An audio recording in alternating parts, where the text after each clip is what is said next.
também faz uma crítica à psicologia freudiana, porque vê na realidade simbólica os instintos.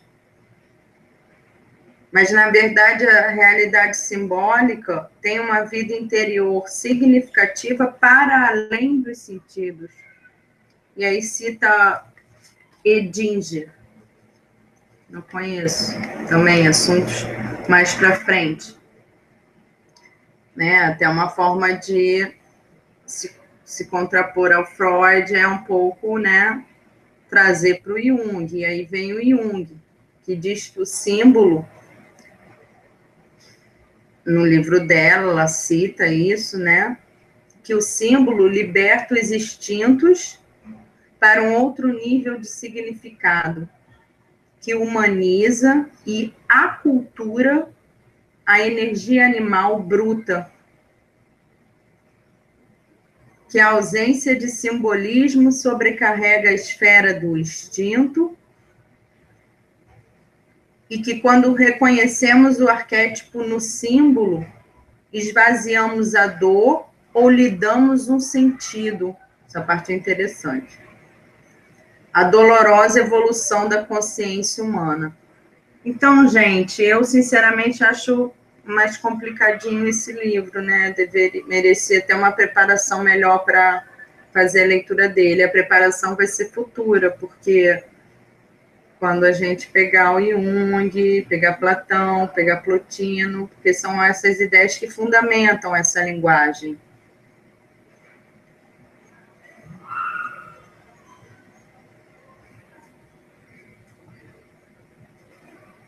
Fala da ciência dos símbolos, isso tudo tentando, né, fundamentar o tarô, porque o tarô acabam que são símbolos, e os oráculos em geral também.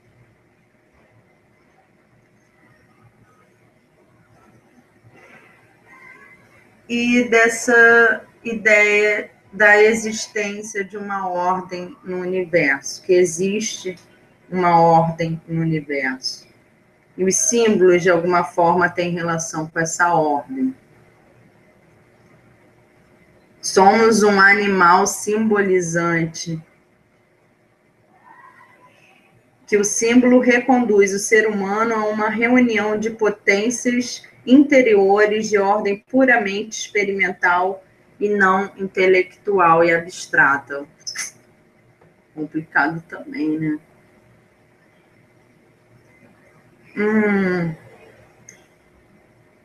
Para falar do naipe de espadas, ela traz um texto falando da questão da física moderna, da relação entre os acontecimentos, da relação causal versus a relação não causal entre os acontecimentos. E que o método científico experimental, bom esse dever de casa também, o que é o método científico experimental? Que esse método pode ignorar acontecimentos raros ou únicos. Pode ignorar se o cientista quiser. Que a visão científica de mundo é uma visão parcial e psicologicamente tendenciosa, que deixa de lado tudo que não pode ser estatisticamente contado. Né? Ela está se referindo a um tipo de ciência. Também nem sei se ciência experimental é isso, ou deveria fazer isso. Vai depender, né, do cientista que faz.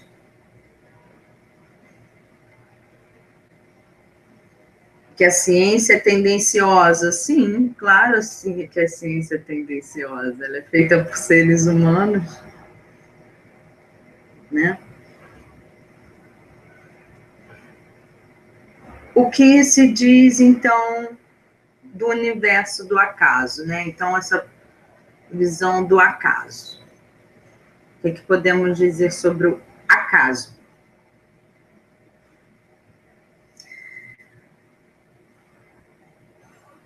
E aí entra o Jung de novo, né? Que o Jung criou o conceito empírico sincronicidade para falar da questão dos acontecimentos, se são causais, se não são causais, sobre acaso. Então, o Jung criou a ideia de sincronicidade para dar conta de um fator hipotético de explicação para os fatos, né? Então, para explicar a realidade, o mundo, as relações, ele criou essa ideia de sincronicidade, que provavelmente a gente não vai ver agora, mas é um conceito junguiano que a gente vai trabalhar se a gente for entrar lá no Jung.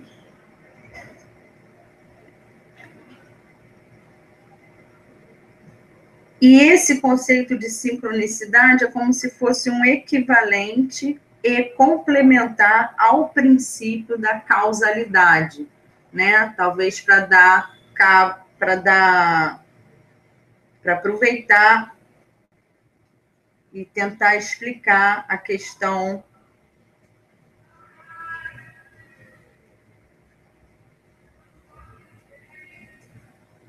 para aqueles fatos, né, únicos ou raros que talvez a gente pode sem querer desprezar numa experiência ou numa visão científica experimental. Como se a sincronicidade desse conta desses fatos causais e acausais. E aí entra a questão do inconsciente coletivo também. E como ele constitui os arquétipos. Estes são os fatores formais responsáveis pela organização dos processos psíquicos inconscientes enquanto padrões de comportamento. Né? Essas ideias de sincronicidade, inconsciente coletivo, arquétipo, ajuda a organizar, né?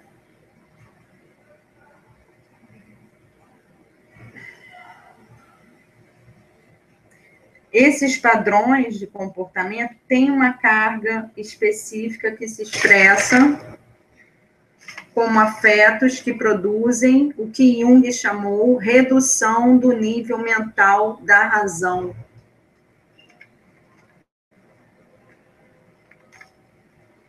Retira conteúdos conscientes para o inconsciente, né? Então, vamos ver que complica, né? Vamos pensar nisso mais para frente, mas queria deixar registrado.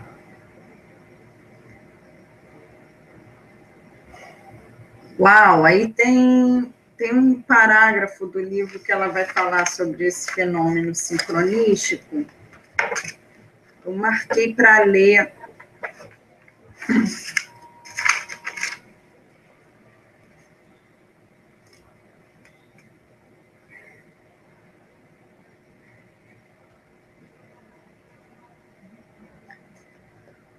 É nesse espaço vago da consciência que o inconsciente pode insinuar-se.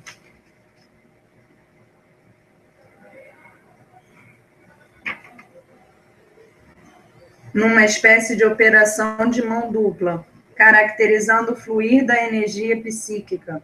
Esses conteúdos dos inconscientes são frequentemente de natureza arquetípica, entre os quais estariam aqueles que dariam origem aos fenômenos de sincronicidade.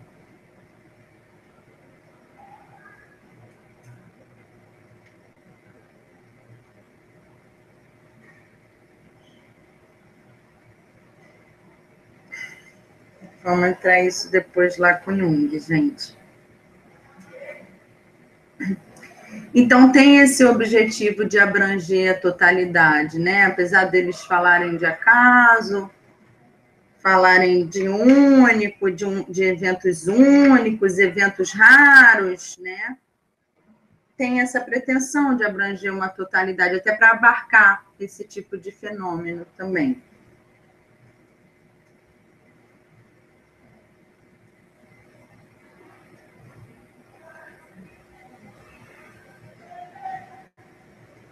Como abranger a totalidade? Ou seja, que concepção é essa de totalidade? Tanto que ela está trazendo, quanto a que o Jung traria.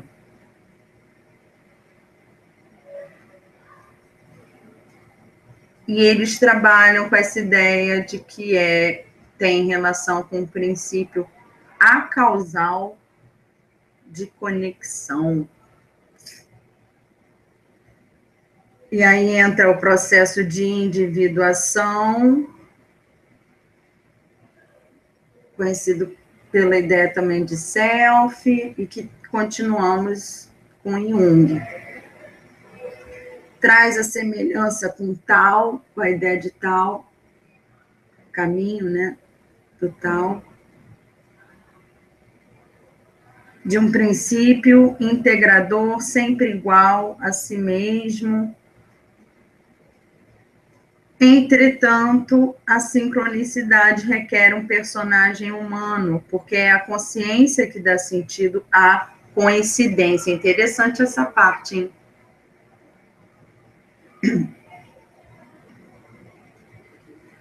É o sujeito que determina se ela, a coincidência ou a sincronicidade, será significativa ou não. Deve ter capacidade de observar o espaço interior e perceber a coincidência interiormente. Então, eles colocam que a saída para isso está dentro desse processo de individuação, né? Então, se você faz esse processo e a consciência, né, dá sentido a isso, de qualquer forma, mas é como se esse processo fosse individual, né? E você ter a capacidade de observar um espaço interior para perceber isso interiormente. Oh, uau! Bastante discussão isso aí.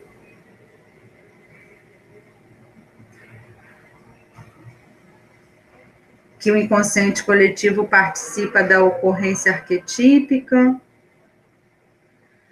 Um exemplo de evento sincronístico seriam os sonhos. E o nosso self é a fonte de energia que impele a pessoa a tornar-se o que ela é.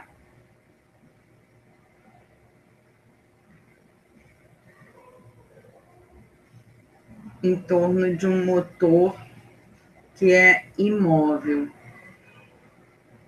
de uma unidade que é subjacente. Porque esse self é visto como uma experiência com a energia divina, e aí a relação do self com o caminho do tal, e etc e tal. Então, como é forte essa questão, né? Do divino, de conexão com o divino e tudo mais. E que os mitos, além dos sonhos e os contos de fada, também são exemplos sincronísticos. Por isso, estudo, né, de muita gente, encabeçado também pelo Jung, dos mitos e tudo mais.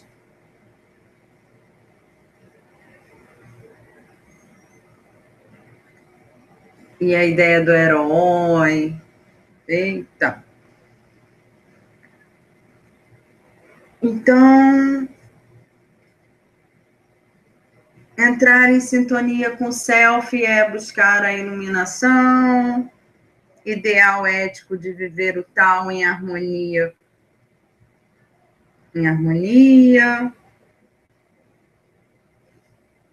E que o ego é impedido de viver o self por conta da nossa mentalidade racionalista e materialista pós-medieval. Boa discussão também. Então, quer dizer que a nossa mentalidade racionalista e materialista pós-medieval é que impede da gente conhecer e viver o nosso self, é? O que é a mentalidade racionalista e materialista pós-medieval? E daí o resgate da emoção, sentimento, intuição, imaginação. Então, né, sempre criando essa dicotomia, essa oposição entre, né, razão e o próprio processo, talvez, de individuação e emoção, razão e sentimento, razão e intuição, razão e imaginação.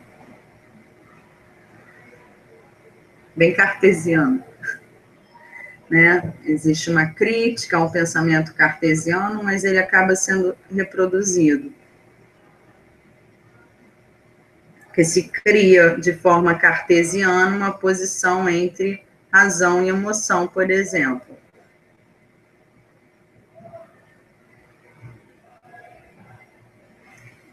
Bom, aí, já se não bastasse isso tudo, entra com a ideia da física subatômica e a física supergaláctica. Né? O princípio da incerteza de Heisenberg, 1931. Que as leis da mecânica dos quanta substituíram a causalidade pela probabilidade na explicação da ocorrência dos eventos. Lembrando, gente, que isso aí são hipóteses, né, no campo da física, e que essas hipóteses, que ela está dizendo que na ocorrência dos eventos substitui a causalidade pela probabilidade, esses eventos estão no nível subatômico, tá? É bom lembrar.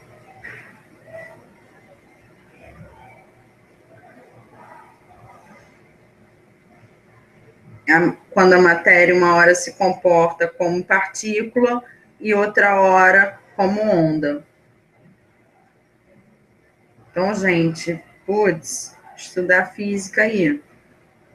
Não sair repetindo também, achar que isso é a física e pronto, e querer colocar isso no nível. Os mesmos fenômenos que ocorrem em níveis subatômicos, fazer uma analogia como se os mesmos ocorressem ao nível, né, das relações, a nível, pelo menos, do atômico para cima, a nível humano, por exemplo. Tá? Então, entra uma discussão da física aí também.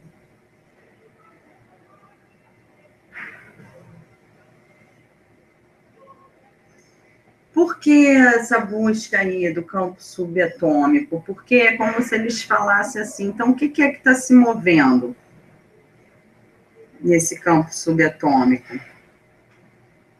E que está se comportando de forma diferente?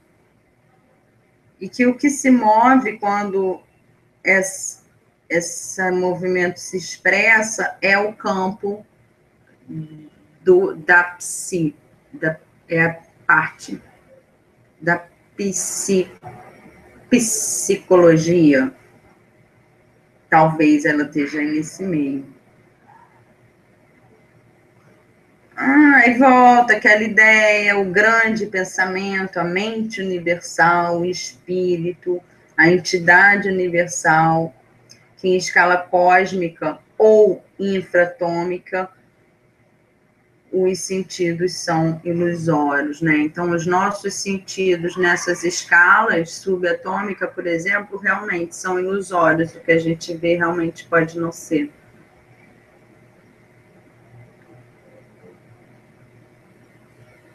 Mas, talvez, no campo psíquico, haja compreensão. Eita! Então, é uma defesa de um princípio acausal no universo. Uma ideia de mosaico calendoscópio.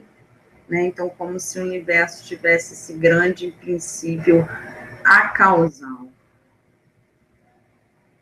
uma ordem universal, tudo com letra maiúscula.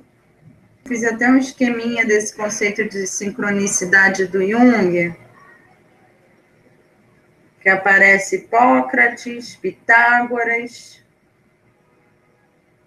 com a ideia de harmonia das esferas, os neoplatônicos, os filósofos do Renascimento, como Pico della Mirandola.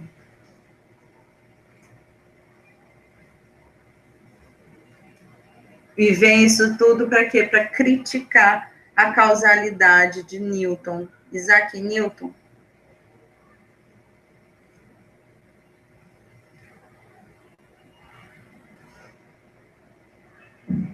Mas admite que causalidade, tanto a causalidade quanto a sincronicidade produzem os acontecimentos da vida. Como se fosse uma unidade, agora defendendo uma unidade nessa diversidade, tanto para a ciência quanto para a metafísica, né? Então faz a dualidade, tenta fazer uma crítica, mas depois também fala que tem que ter uma unidade. Como base explicativa para as práticas divinatórias, por exemplo.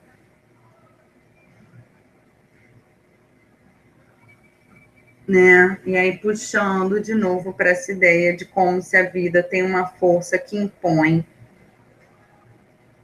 e essa força não é aleatória.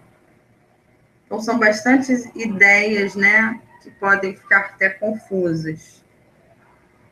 Essa ideia sobre essa questão de sincronicidade e causalidade.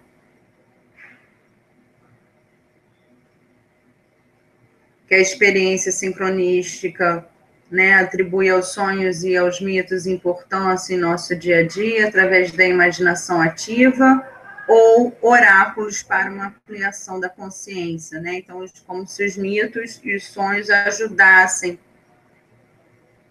né, no nosso lado da imaginação e ampliação consciência.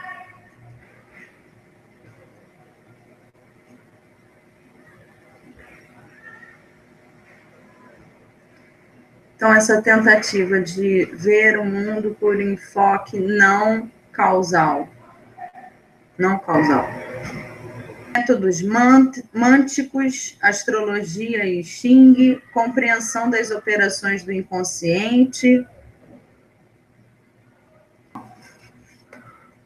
Marquei de ler também. Página 89, segundo parágrafo. Tendo a sincronicidade como conceito central, inicia-se um novo caminho de pensamento, contando também com a influência do pensamento oriental. Como o mundo poderia, então, ser visto por um enfoque não causal? Jung começa, então, um estudo dos métodos mânticos, astrologia e Xing, principalmente. Por causa do modelo de pensamento do século XIX, mesmo trabalhando cientificamente, ele sofreu o ridículo durante a primeira metade deste século. Sua razão de pesquisa, ou seja, compreender mais ampla e profundamente operações do inconsciente, não convenciam a comunidade científica, mas seus ensaios eram conscientemente incompletos, considerados como estudos em andamento. Para nós, a parte do intricado das discussões teóricas, interessa-nos estudar o aspecto da incidência das coincidências significativas na experiência de vida. Então, essa ideia de desenvolver a psique de dentro para fora, através da criatividade, que é a qualidade inerente a todo ser humano.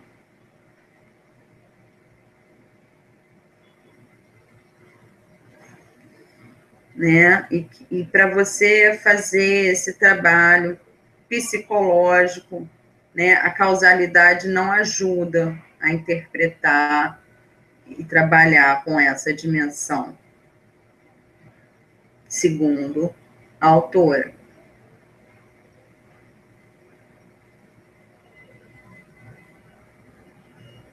Cita aí tal a possibilidade de algumas leituras do próprio Jung.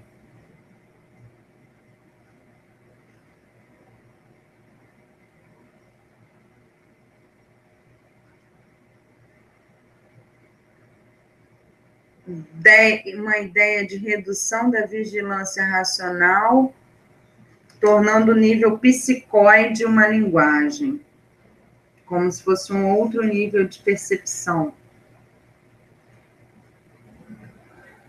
E ampliar a concepção do fenômeno sincronístico.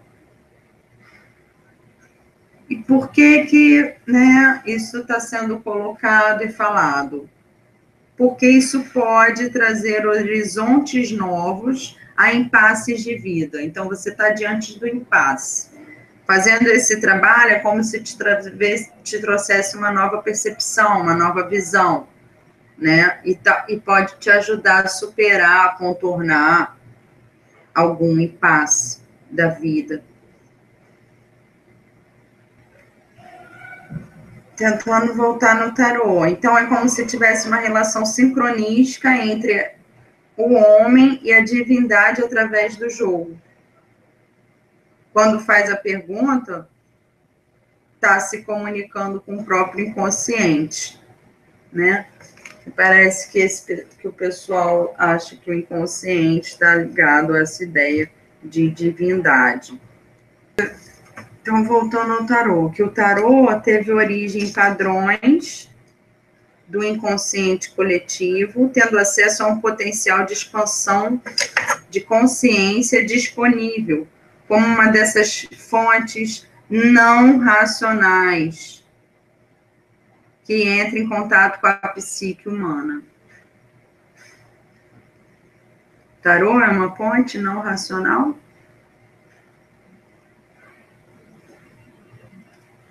Que até o século XVIII não havia interesse, né, no tarô enquanto jogo, enquanto um instrumento para esse tipo de trabalho. E que foi o Gebelin que trouxe a público o debate sobre as origens do tarô.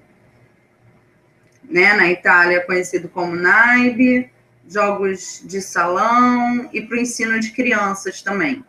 Interessante, entra naquela ideia de novo que eu já falei em outro vídeo sobre o tarô, jogo, né, interação do homem com esse instrumento, as cartinhas, né, ensino de crianças. A gente vai ver também isso mais para frente. Que o Eliphas Levi foi quem fez a analogia com a Cabala, que os jogos de carta da China e Coreia não parecem ter relações com tarô, mas existem jogos de carta, né? Que os ciganos popularizaram o tarô, que em 1886 a Golden Dawn entra forte com essa questão da cabala, árvore da vida e tudo mais. E realmente, isso é importante por quê? Porque influenciou drasticamente o tarô contemporâneo e o esoterismo ocidental, a Golden Dawn, 1886. Toma o tarô de Marselha porque não faz parte de nenhuma doutrina específica. Ela gosta e usa o tarô de Marselha como exemplo por conta desse motivo, né? Não se sabe, né, qual é a origem do tarô de Marselha, tanto é que as outras ordens têm o seu próprio tarô, assim como a Golden Dawn.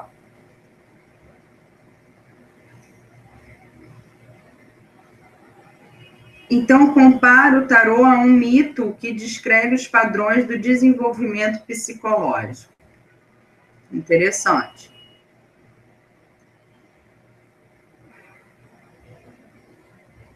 E para a linguagem psíquica, para a dinâmica psíquica, não existe acaso, e sim conexões significativas. Interessante pensar sobre isso também. Que a ligação entre fatos da nossa vida e a ocorrência de determinadas cartas e suas combinações não é um fenômeno mágico. E isso não contradiz toda a ideia que ela defendeu antes? Eu estou perguntando para ela. Né, que ao mesmo tempo vem com aquela ideia de algo maior e tudo mais, que ordena, mas que a nossa própria dinâmica psíquica é que dá significado e conecta. as coisas, né? Então, as combinações entre as cartas não é uma mágica da própria carta, mas sim uma capacidade da nossa dinâmica psíquica de dar sentido, algum sentido àquilo, que não é a causal, pelo contrário, que vai criar um sentido para algum impasse ou algum problema. E aí emerge um significado daquelas cartas e elas se comunicam conosco. Como se fosse um espelho da nossa psique. Essa ideia de espelho da psique é interessante também. Não sei se veio do Jung, vamos ver mais para frente. E faz aparecer o fundo velado da natureza. É o símbolo que revela por sua própria dinâmica, não é clarividência e paranormalidade, né? Então, essa ideia de símbolo, da dinâmica do símbolo, algumas coisas que a gente falou anteriormente, né? Tentar pensar sobre isso, estudar, aprofundar esses assuntos e esses termos. Bom, aí vem a leitura das cartas, né? E ela traz um conteúdo de carta por carta,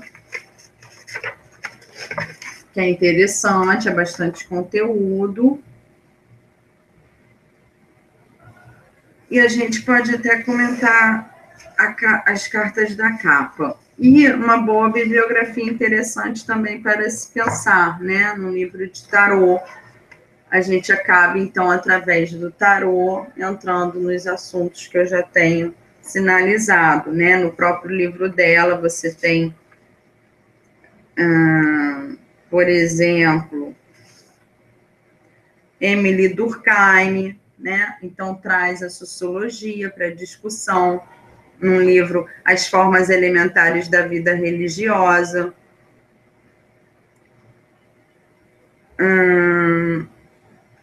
Da psicologia também que ela citou. O próprio Jung, vários livrinhos do Jung, né? Até o Lao Tse. O próprio Jung, o tarô, que a gente já tem aqui, o estudo da Sally Nichols. Vale a pena para quem quer aprofundar, porque vai trazer esses conceitos todos, bibliografia, estudo. As cartas da capa são a estrela, a lua e o sol. É legal essa tríade, né? Ui, como fazer uma leitura, hein, dessa tríade, nessa ordem? Vamos ver mais para frente. Estrela. Vamos ver a estrela. Como que ela faz a leitura da estrela? Por exemplo, Arcano 17 é a estrela. Eis que a estrela guia, que nos lembra mais uma vez que a bonança segue a tempestade, que há que ter fé e esperança na luz no fim do túnel, que a natureza se renova sem cessar, que a beleza, a imaginação e o bom humor devem ser eternamente as bússolas dos guerreiros. Assim se aplica a sua lei natural, a lei da economia de vida. Seu hieróglifo, fé, a boca que fala, diz da linguagem da esperança, que penetra infalivelmente em cada um que preste atenção à voz do arquétipo. Mesmo quando tudo se cala ou só há constrangimento. E esta linguagem é a da palavra perdida, aquela que permitiria à humanidade guiar-se sozinha no labirinto dos turbilhões, se não tivesse sido negligenciada a fala da intuição. Quando conseguimos recuperá-la, ela será um precioso instrumento no caminho do herói. Então, vem essa ideia de caminho do herói, a gente vai problematizar ela também, mas é interessante, né? Esse resgate da intuição e essa ideia que traz a carta da estrela. Mebis, ela cita, nos diz que a esperança vem da mesma fonte que a consciência e que esta nos mostra a natureza sem véus, como ocorre, por exemplo, na astrologia ou em tantos outros sistemas do microcosmo, que a lei da analogia nos permite decifrar. A quiromancia, fisiognomonia, a grafologia, cartomancia e o próprio tarô. Se é a consciência que nos dá a esperança, a intuição pode ser desenvolvida por esforço próprio. Está fazendo as pazes com a consciência? A leitura da natureza baseia-se em dados empíricos e no conhecimento dos dados tradicionais, que atuam como um código, como buscamos mostrar. A estrela nos lembra que, por mais profunda que seja a noite, se buscarmos no firmamento em direção ao insondável, sairemos da estreiteza de nosso mundo terreno e dividiremos as estrelas cintilando. Lá estão como que a nos lembrar que os deuses velam por nós, guiando-nos no cumprimento de nossa sina. Mas é preciso que a fé não seja cega, que se harmonize com a meditação filosófica, para que se creia com discernimento. Ela, a sedutora estrela, só exige de seus adoradores a coragem de viver, que lutem com destemor pela existência. O vencedor diviniza-se, elevando-se acima da matéria, em sua capacidade de fruir a vida. Mas, se é guerreira pela manhã, Vênus à noite é lânguida e insinuante. Na madrugada sacode os espíritos de seu torpor. Ao escurecer, pacifica o homem cansado, que a contempla com gratidão, reveladora que é da beleza do universo. Ela encarna, então, o ideal para os anseios mais espirituais. Aqui o herói, volta, né, a ideia do herói, que ela nem fala no livro, mas como isso está, né, presente, impregnado na leitura do tarô. Aqui o herói não mais precisa escolher caminhos, basta que simplesmente se abandone às influências celestes como recompensa não de estudos metódicos, mas de entrega à intuição e ao afeto, em renúncia ao ego, em estado de plena receptividade, em total simplicidade de alma e de espírito, né? Bem a característica da estrela mesmo. Só olhar para ela e olhar para a carta. A experiência da iluminação mística, que se fará nos arcanos seguintes, trará a luz do saber a este ato de ignorar, puro, isento de qualquer saber, cheio de si. O céu instrui a jovem despida, porque ela é virgem de todo ensinamento humano. Ela é a vida repartida entre as criaturas, a alma religando matéria e espírito. É a natureza em atividade, o sonho e suas revelações, a predestinação, o ideal, a beleza, a estética, o culto ao belo. Já aparece o Platão de novo aí, hein? É a valentia de quem suporta alegremente as desditas da vida e o reino da poesia, das belas artes, a sensibilidade, o refinamento, a ternura e a compaixão, o caráter fácil, inocência, candura, ingenuidade, juventude, charme, atração, confiança, resignação, fatalismo, influências astrais, proteção oculta, premonições, pressentimentos. Aqui as vicissitudes da vida começam a ser vistas sob o prisma da eternidade. Uma vez liberados pelo raio divino, os seres que habitavam a torre defrontam-se com a noite, mais estrelada. O mesmo se pode dizer de aspectos da psique, antes aprisionados. E se pode, então, agir na Terra mais conscientes dos padrões celestes. Nua, o contato da jovem com a natureza é imediato. Observe-se que o ritmo com que derrama o líquido aparece seguir uma sintonia cósmica.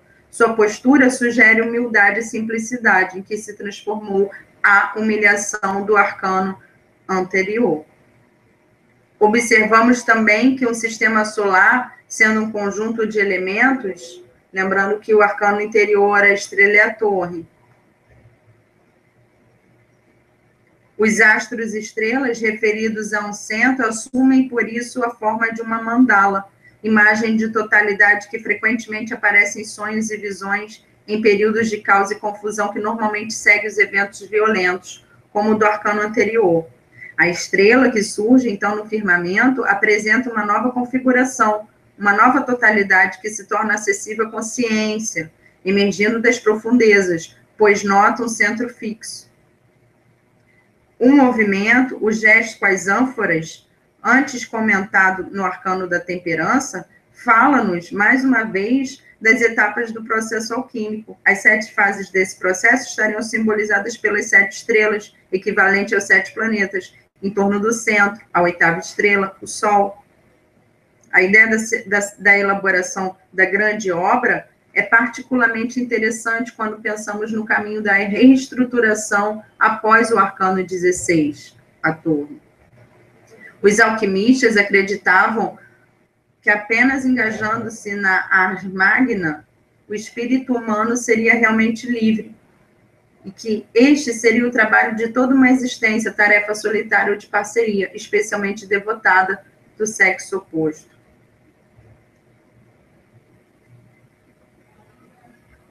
A visão junguiana da individuação é análoga à concepção alquímica, né? Então, olha quanta coisa ela traz na leitura da carta. Agora, entrando em Jung.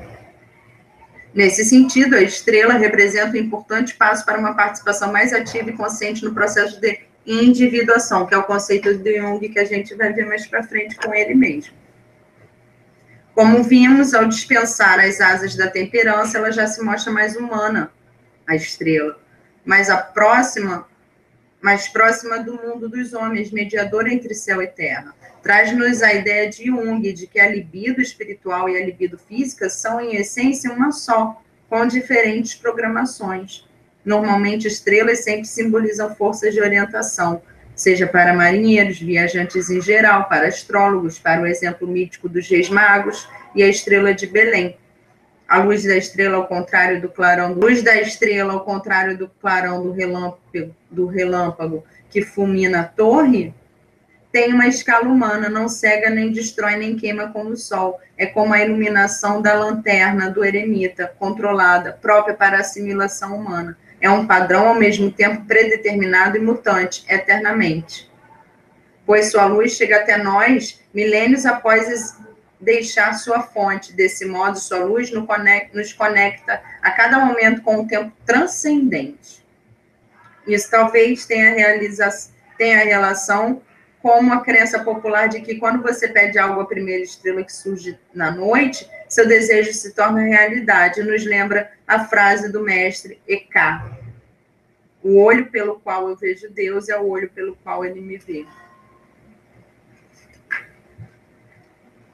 Né? Então, olha quanta coisa tem na leitura. Bem interessante, ainda tem mais. Tem umas 2, 3 páginas. Tá? Então, vale dar uma estudada, né, com essa abertura de estrela nessa tríade. Como que é esse caminho de uma estrela, uma lua e o sol numa jogada? Gostei dessa tríade na capa. Então, vamos se preparar para o próximo livro.